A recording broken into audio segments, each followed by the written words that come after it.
Hello, welcome to Tankeshwar hub.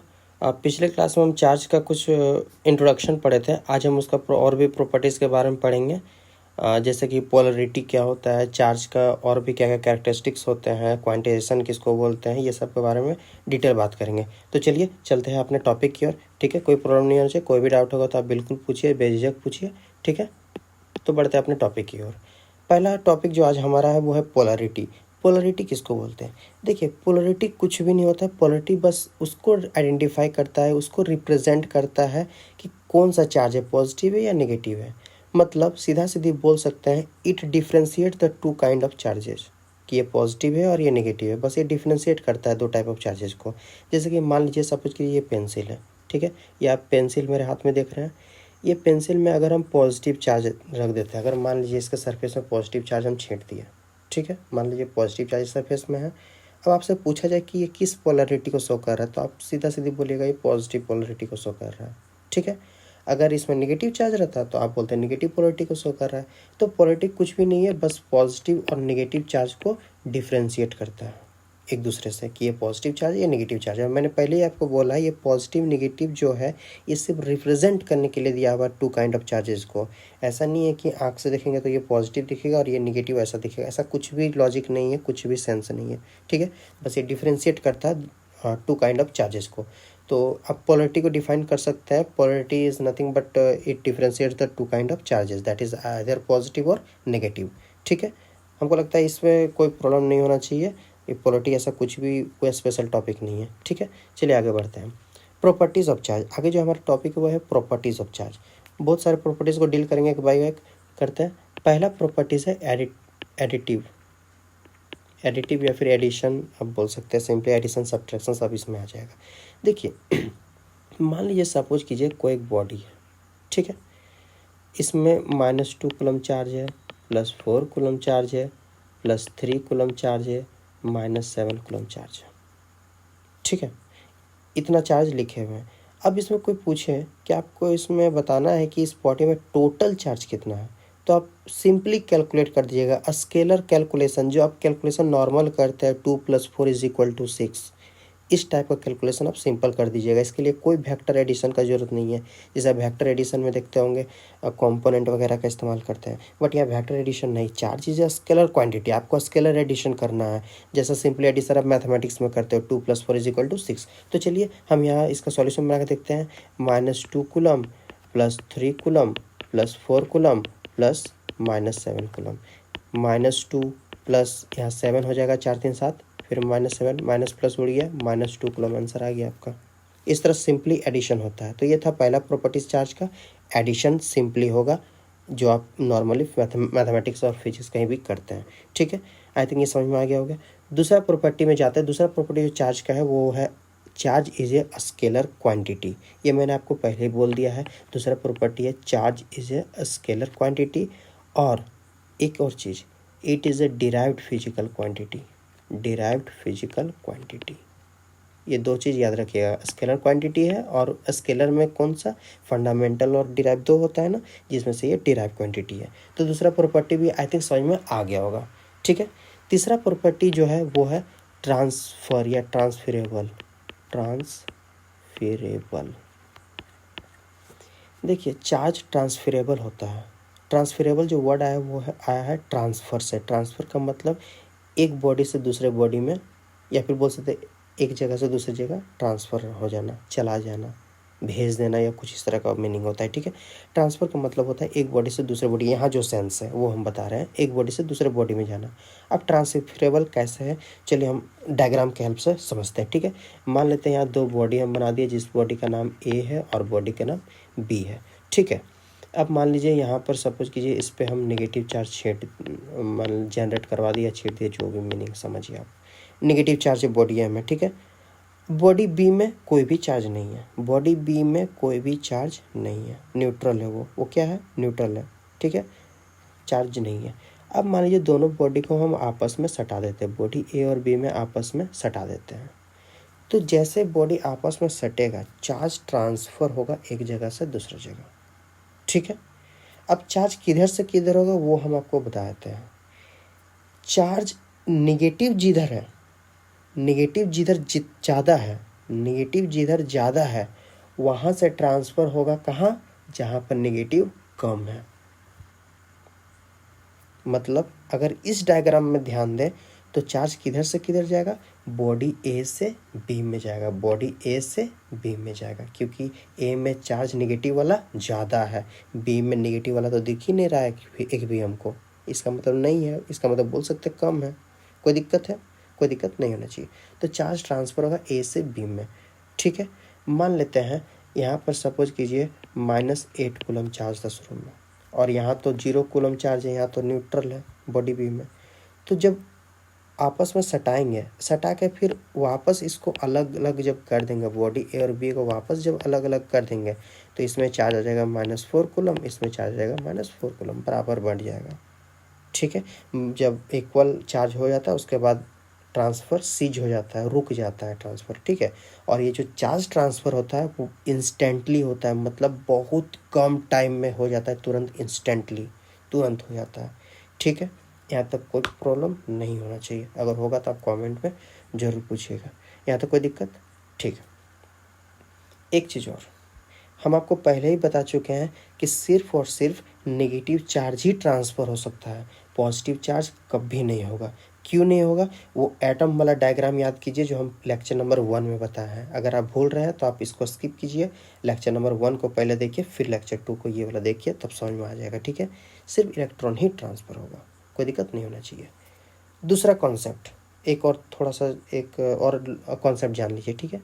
हम अभी बोले कि ये जो बॉडी नंबर बी में है, रुकिए हम दूसरा कलर से दिखाते हैं आपको, ये जो बॉडी नंबर बी है इसमें चार्ज नहीं है, क्या सच में इसमें चार्ज नहीं होगा? ऐसा हो सकता है क्या? देखते ध्यान से कॉन्सेप्ट क्या है।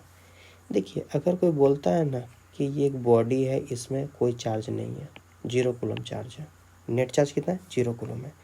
इसका मीनिंग ये भी तो हो सकता है ना कि जितना पॉजिटिव चार्ज है उतना ही नेगेटिव चार्ज है, तब भी तो यही 0 कूलम आंसर आएगा ना। आ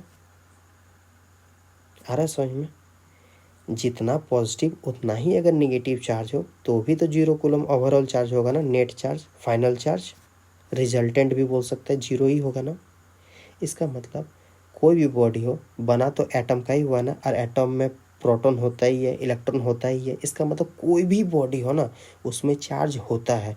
अब अगर कोई बोल रहा है कि इसमें चार्ज नहीं है तो उसका बोलने का मतलब ये है कि जितना पॉजिटिव चार्ज है उतना ही नेगेटिव चार्ज है, इसीलिए टोटल चार्ज जो है वो उस बॉडी में नहीं है। नेट चार्ज 0 है, रिजल्टेंट 0 है, फाइनल चार्ज 0 है। आगे बात समझ में? कोई डाउट इसमें नहीं होना चाहिए, कोई दिक्कत भी नहीं होना चाहिए, ठीक है। अगला बढ़ते हैं चार्ज का नेक्स्ट प्रॉपर्टी। चार्ज का जो नेक्स्ट प्रॉपर्टी है वो है मास से रिलेटेड। मास से रिलेटेड कैसा है जरा देखते हैं। हम यहाँ 2 स्टेटमेंट लिखते हैं, ठीक है। हम यहाँ 2 स्टेटमेंट लिखते हैं, उस पर ध्यान दीजिएगा, ठीक है। Charge can not exist without mass, और दूसरा स्टेटमेंट है mass can exist without charge. देखिए इस 2 स्टेटमेंट का मीनिंग क्या है। बोर्ड एग्जाम का स्टूडेंट जो एडजेसेंट रीजन का जो क्वेश्चन आप लोग का आता है, बोर्ड एग्जाम वाले स्टूडेंट, वो भी इस स्टेटमेंट पर ध्यान दीजिएगा, और कंपटीशन वाले आपको तो बोलने का ज़रूरत नहीं है, आपको ध्यान देना ही पड़ेगा। देखिए पहला स्टेटमेंट है, बोलता है कि charge can not exist without mass. मान लीजिए कोई चार्ज है, सपोज ये पेंसिल है, मेरे हाथ में जो है वो पेंसिल है, वो चार्ज है, कोई एक चार्ज है, ठीक है। अगर मान लीजिए कोई एक चार्ज होगा तो उसका कुछ तो कुछ मास होगा ना, बिना मास का तो ये रह नहीं सकता, क्योंकि चार्ज जो भी होगा समथिंग कुछ होगा ही, उसका मास होना ही होना है। जैसे कि आप चार्ज सपोज कीजिए इलेक्ट्रॉन, इलेक्ट्रॉन क्या एक चार्ज है, इलेक्ट्रॉन का आप कुछ मास लेते हो ना मीजर, कितना मास लेते हो इलेक्ट्रॉन का? 9.1 × 10⁻³ kg लेते हो ना, लेते हो। प्रोटॉन का भी लेते हो 1.67 × 10⁻27 kg, कोई डाउट नहीं होना चाहिए इसमें, लेते हो आप। तो कोई भी चार्ज हो, कोई भी चार्ज हो, उसका कुछ ना कुछ मास होगा ही होगा, मतलब कोई भी चार्ज बिना मास का एग्जिस्ट नहीं कर सकता है, मास होना ही होना है, ठीक है। दूसरा statement, mass can exist without charge. Mass can exist without charge. देखो अब मान लेते हैं इसको एक मास, ठीक है, अब इसको चार्ज नहीं मानते, मास मानते हैं। अब मान लीजिए अगर इसमें जितना पॉजिटिव है उतना ही अगर नेगेटिव चार्ज है तो नेट चार्ज इसमें कुछ है क्या? नहीं है ना, नेट चार्ज जीरो है ना। इसका मतलब कोई भी जो मास है वो बिना चार्ज का रह सकता है। कोई ज़रूरी नहीं है कि उसमें कुछ नेट चार्ज हो ही, कोई ज़रूरी नहीं है, वो रह सकता है। कोई भी मास बिना चार्ज का भी रह सकता है। तो वही बोल रहा है mass can exist without charge. आया समझ में? ये दो स्टेटमेंट पर अच्छे से ध्यान दीजिएगा। अगर नहीं समझ में आया तो आप बैक करके फिर से एक बार सुनिए, ध्यान दीजिएगा। और ये मास उसका वैल्यू ध्यान दीजिएगा, इतना हम रट के नहीं रखे हैं, क्योंकि होता है ना थोड़ा ज़्यादा कॉन्सेप्ट चले तो ये सब वैल्यू जो होता है इधर उधर माइनस प्लस हो जाता है। देख लीजिएगा जो भी वैल्यू होगा PDF भी आपको मिल जाएगा उसमें, या फिर नेट में या फिर बुक में मिल जाएगा आपको। ये मास उस क्या होता है ये सब ध्यान दीजिएगा, ठीक है। चलिए आगे बढ़ते हैं, थोड़ा सा इसी टॉपिक को हम आगे बढ़ाते हैं, मास से ही रिलेटेड है, ठीक है। मान लेते हैं कोई बॉडी है, ध्यान दीजिएगा, कोई बॉडी है, इसमें इलेक्ट्रॉन कोई दे देता है, मान लीजिए 5 इलेक्ट्रॉन दे दिया, तो इस बॉडी का मास क्या होगा? बढ़ेगा, घटेगा या कांस्टेंट रहेगा? तो इस बॉडी का मास जो है वो बढ़ेगा। क्यों बढ़ेगा? ध्यान दीजिए, कोई भी चार्ज का, अभी हम क्या बोले, हर एक चार्ज का मास होना ही होना है, पहला जो स्टेटमेंट था ना। मतलब यहाँ 5 इलेक्ट्रॉन दिए हैं, मतलब कुछ तो मास बढ़ा होगा ना। देखो कैसे, एक इलेक्ट्रॉन का मास कितना होता है? इतना होता है। यहाँ हम 5 इलेक्ट्रॉन ला के दिए हैं बाहर से, इसका मतलब इसका 5 गुना मास बढ़ गया कि नहीं बढ़ गया? मतलब इलेक्ट्रॉन अगर किसी बॉडी में दे दिया जाए तो मास उसका बढ़ जाता है, ठीक है।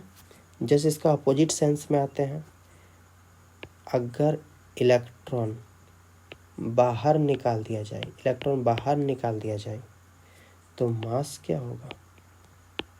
घट जाएगा, क्योंकि हर इलेक्ट्रॉन का कुछ न कुछ मास है। अब अगर 3 ठो इलेक्ट्रॉन निकाल दिए, मतलब 3 गुना उसका मास निकाल दिए कि नहीं निकाल दिए? निकाल दिए, तो मास घट गया ना। आया समझ में? मास घट गया ना, ठीक है। अच्छा एक चीज़ यहाँ जो स्टूडेंट में भी समझने में थोड़ा गलती करता है वो ध्यान दीजिएगा, हम यहाँ थोड़ा गलत एक्सप्लेन आपको करने जा रहे हैं, ठीक है, इस पर ध्यान दीजिएगा। अगर हम ये जो सेकंड केस जो बता रहे हैं इसमें अगर कुछ ऐसा बोलते हैं कि सेकंड बॉडी में कोई पॉजिटिव चार्ज दे दिया 3 ठो, तो ये सेंस क्या सही लग रहा है? मैंने थोड़ा देर पहले ही आपको बताया था कि पॉजिटिव चार्ज कभी भी ट्रांसफ़र नहीं हो सकता है एक बॉडी से दूसरे बॉडी, कभी नहीं, क्योंकि वो न्यूक्लियस के अंदर आता है, उसके लिए बहुत ज़्यादा एनर्जी हमको देना पड़ेगा। और ये जो इलेक्ट्रॉन ट्रांसफ़र होता है ये अपने आप होता है। इलेक्ट्रॉन ट्रांसफ़र ये सब जो बॉडी के एक दूसरे के बॉडी, एक बॉडी से दूसरे बॉडी में हो रहा है वो अपने आप हो रहा है। हम लोग को कोई बाहर से एनर्जी नहीं दे रहे हैं, ठीक है, हम लोग को एनर्जी नहीं दे रहे हैं। इसका मतलब पॉजिटिव चार्ज अगर मूव नहीं कर सकता है तो ये पॉजिटिव चार्ज तो आ नहीं सकता है ना, मतलब ये सेंस गलत है। इसी चीज़ को आप सही तरीके से कैसे एक्सप्लेन कर सकते हैं, ध्यान से देखिए, हम आपको एक्सप्लेन करके बताते हैं। ये रहा बॉडी आपका, ठीक है, इसमें मान लेते हैं 5 पॉजिटिव चार्ज है और 5 नेगेटिव चार्ज है। आपको क्या करना है? मास इसका घटाना है। देखिए हम दिखाते हैं आपको, ये रहा मास को, इसको घटाना है, मास को हमको घटाना है। तो देखिए मास को घटाने के लिए एक तो शर्त ये है कि आपको सिर्फ इलेक्ट्रॉन को ही मूव कराना पड़ेगा, और प्रोटॉन मूव नहीं कर सकता है। तो आप एक काम कीजिए ना, इलेक्ट्रॉन को रिमूव करा दीजिए। मान लीजिए 2 इलेक्ट्रॉन को रिमूव कर दिए तो ये बॉडी कैसा बन गया? देखिए इसमें 5 ठो पॉजिटिव चार्ज ऑलरेडी रहा और 3 ठो नेगेटिव रहा, 2 ठो नेगेटिव चला गया, तो ओवरऑल चार्ज 2 पॉजिटिव, 2 ठो पॉजिटिव ज़्यादा है ना, तो ओवरऑल चार्ज 2 पॉजिटिव। ये पॉजिटिव चार्ज हो गया कि नहीं हो गया? पॉजिटिव चार्ज हो गया। अब पॉजिटिव चार्ज हो गया इसका मतलब मास इसका क्या हो गया? घट जाएगा। क्यों घट जाएगा? क्योंकि इलेक्ट्रॉन हम रिमूव कर दिए, इलेक्ट्रॉन हम क्या कर दिए? रिमूव कर दिए, मतलब उसका कुछ तो मास चला गया ना, चला गया तो घट गया मास। आई थिंक ये भी कॉन्सेप्ट आपको समझ में आ गया होगा कि मास और चार्ज के बीच में क्या एक रिलेशन हो सकता है, ठीक है।